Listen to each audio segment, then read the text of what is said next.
ఇంకో టిప్ వచ్చేసి, మన దగ్గర కస్టమర్స్ వచ్చేసి 4, 5 బ్లౌజెస్ స్టిచ్చింగ్ చేయడానికైతే ఇస్తారు కదా!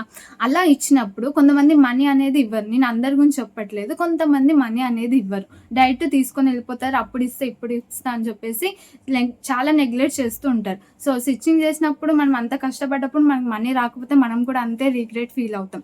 అప్పుడు ఏం చేయాలంటే మనకి వాళ్ళు ఒక 4 బ్లౌజెస్ ఇచ్చారనుకోండి.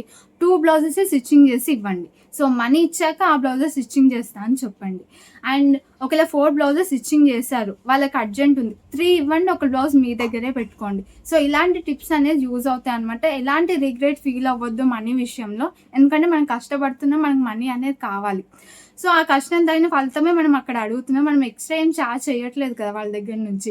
సో, ఇలాంటి టిప్స్ అయితే ఫాలో అవ్వండి. ఇంకోటొచ్చేసి మీ దగ్గర కొత్తగా కస్టమర్ వచ్చారు. వాళ్ళు బ్లౌజ్ ఇచ్చింది నేను తర్వాతకి ఇస్తా అని చెప్పారనుకోండి. సో, అప్పుడు కూడా మీరు చాలా ఆలోచించి ఇవ్వాలి.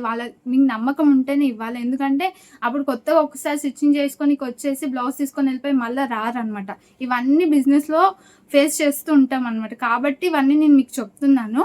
సో, వాళ్ళు మనీ ఇవ్వరు. ఇంకా తక్కువ కాస్ట్‌కి స్టిచ్చింగ్ చేయమని గూడా చెప్తారు. సరే పర్లే అని చెప్పి మనం స్టిచ్చింగ్ చేసాక అమౌంట్ ఇస్తారా అంటే అలా కూడా ఇవ్వరు. సో, ఇలాంటి ప్రాబ్లమ్స్ అయితే ఈ టైలరింగ్ దాంట్లో అయితే చాలా ఉంటాయి. అండ్ మీరు పర్ఫెక్ట్‌గా స్టిచ్చింగ్ చేసినప్పుడు అంతా కరెక్ట్‌గా ఉన్నప్పుడు మీరు మనీ అడగడంలో ఎలాంటి ఫీలింగ్స్ ఉండొద్దనమాట.